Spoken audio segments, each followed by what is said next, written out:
രാജ്യത്ത് ഇലക്ട്രോണിക് ഗാഡ്ജറ്റുകളുടെ വില കുത്തനെ ഉയരുകയാണ്. സ്മാർട്ട് ഫോണുകളുടെ ശരാശരി വിപണി വിലയിൽ 8% മുതൽ 12% വരെയാണ് വർധനവുണ്ടായത്.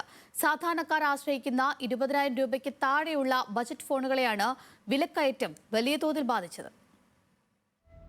ആർട്ടിഫിഷ്യൽ ഇന്റലിജൻസിന്റെയും ക്ലൗഡ് ഡാറ്റാ സെന്ററുകളുടെയും വളർച്ചയുടെ ഭാഗമായി ആഗോളതലത്തിൽ റാം, മെമ്മറി ചിപ്പുകളുടെ ഡിമാൻഡ് വർദ്ധിച്ചു വരികയാണ്. ചിപ്പ് നിർമ്മാതാക്കൾ ലാഭം കൂടിയ AI സെർവറുകൾക്കായി ചിപ്പുകൾ നിർമ്മിക്കാൻ തുടങ്ങിയതോടെ സാധാരണ ഫോണുകൾക്കും ലാപ്ടോപ്പുകൾക്കും ആവശ്യമായ ചിപ്പുകളുടെ വില ഇരട്ടിയിലധികമായി വർദ്ധിച്ചു.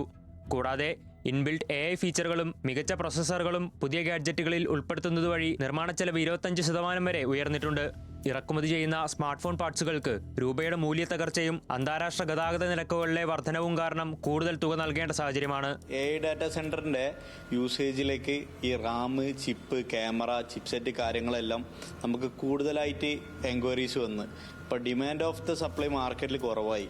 അപ്പോൾ ഇതുപോലെ നമ്മൾ മൊബൈൽ മാർക്കറ്റിലേക്ക് വേണ്ട ആവശ്യമായ സാധനങ്ങൾ നമുക്ക് ലഭ്യത കിട്ടുന്നില്ല.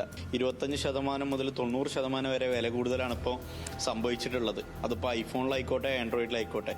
ആഗോളതലത്തിലുള്ള എന്തെങ്കിലും നമ്മൾ യുദ്ധം പോലത്തെ ക്രൈസിസ്, പിന്നെ ഡോളർ രൂപേനായിട്ടുള്ള മൂല്യം കുറയൽ, ഇതെല്ലാം നമ്മളെ ഈ എന്തെങ്കിലും ചെറിയൊരു ഘടകമാണെങ്കിൽ പോലും നമ്മളെ മൊത്തം ഫീൽഡിനായിട്ടുള്ള ബാധിക്കും.